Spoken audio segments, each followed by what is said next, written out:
Hey, you got time for a beer? I know I do. Welcome to my show. My name's Jake. It's not Thursday yet, but it will be soon. I've got a new beer for you. This is Shorts Brew Double Soft Parade. It says it's a fruit ale brewed with double the strawberries, blueberries, raspberries, and blackberries. My guess would be that it's also very much so higher in alcohol content than the regular Soft Parade, and definitely more than the Soft Parade Shandy, which are both very good beers.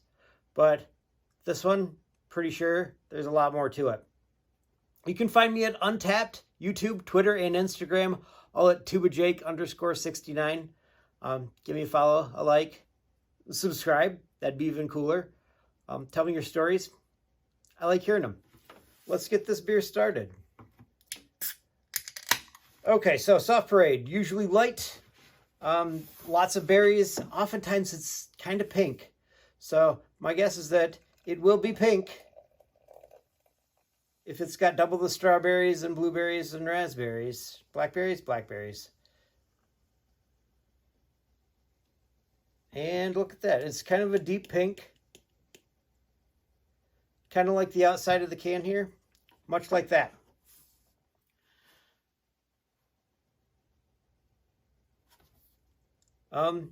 Yeah, it should be delicious and kind of kick your butt. So it's a good thing that they usually just sell it in 6-packs.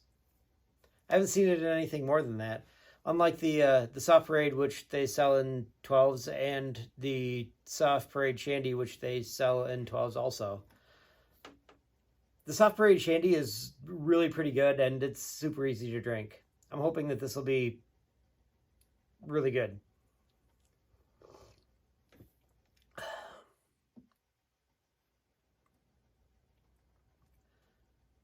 Sour. It's a little bit bitter on the back. The taste at the back of my tongue is a little bit like blackberry seeds, like a lot of them, like without the sweetness of the blackberries, just like seeds, bitter. It's not bad. I mean, it's still sweet from the strawberries, which is nice.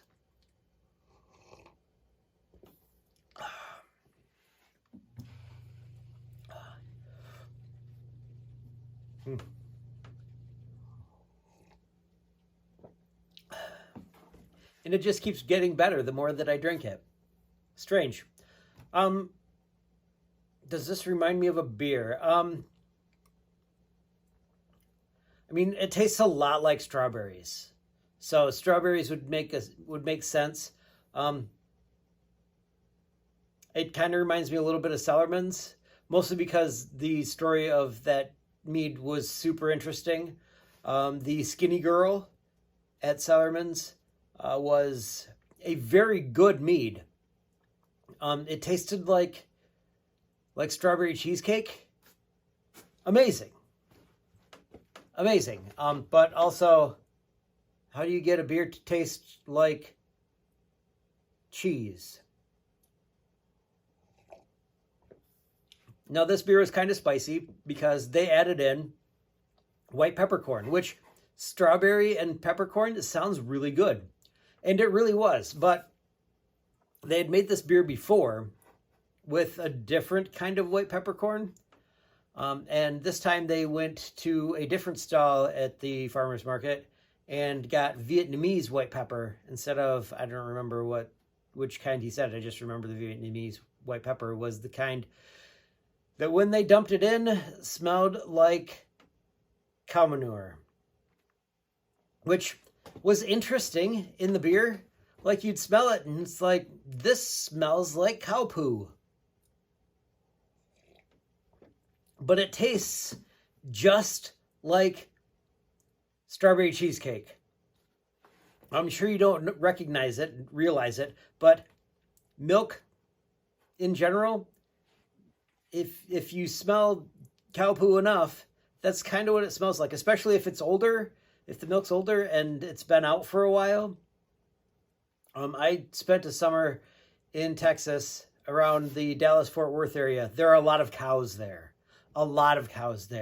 And it was the summertime, and my truck did not have air conditioning.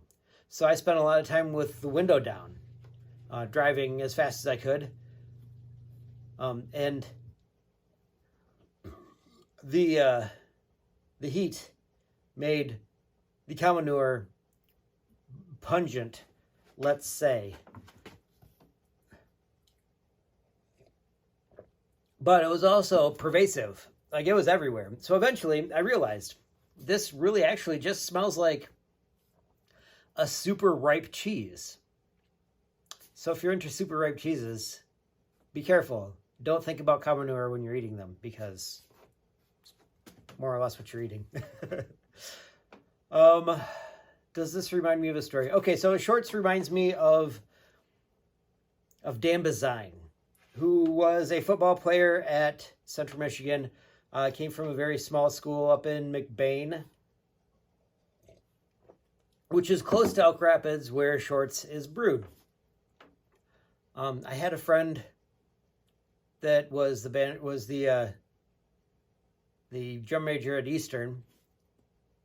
I might still have this friend. I don't know for sure. I haven't heard from him for a while. I'm sure he's got lots of friends, because he was the band director, or he was the drum major at Eastern. But anyway, neither here nor there. What this reminds me of is a trip that I took to Toledo because of Dan Bazine. Is the reason that I remember it. When Dan Bazine was playing at Central was very good. We won a lot of football games while that guy was there, and it was great. So we decided, as our section, the two of us, to take a trip to Toledo. Well, we decided to take a trip to Detroit.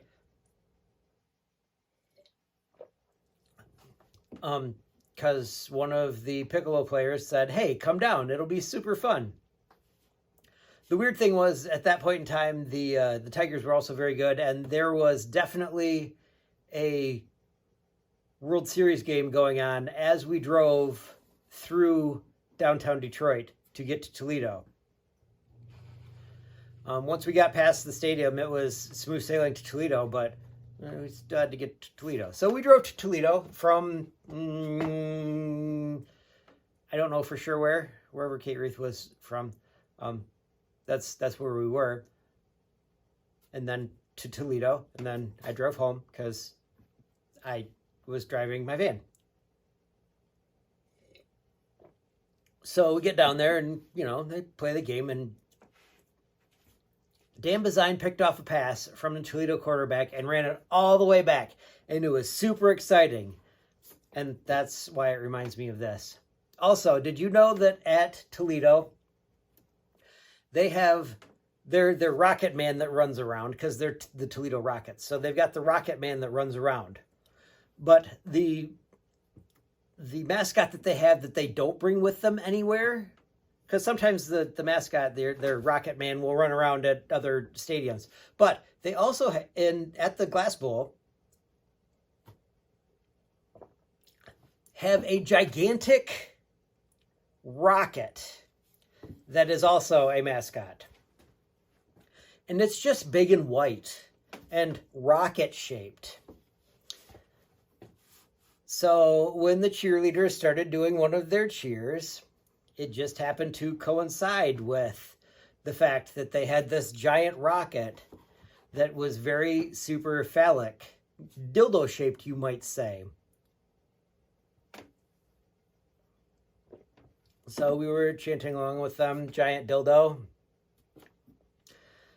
They stopped that cheer as soon as they realized what we were cheering with them, which is unfortunate because it was really funny. So anyway, I've got a quote for you. This one is from Bruce Springsteen.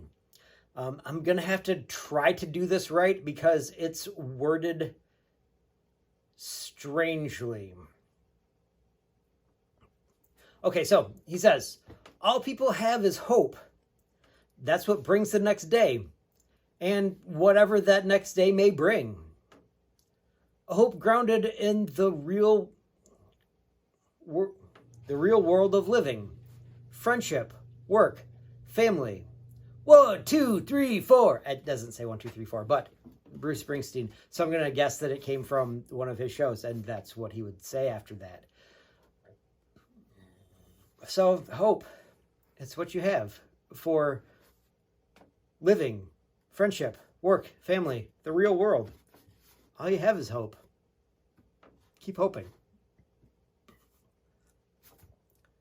It's a good show. You can catch me next time when you got time for a beer on Untapped, YouTube, Twitter, Instagram, all at tubajake_69. Like, comment, subscribe. It'll be great. I'll see you next time when you got time for a beer.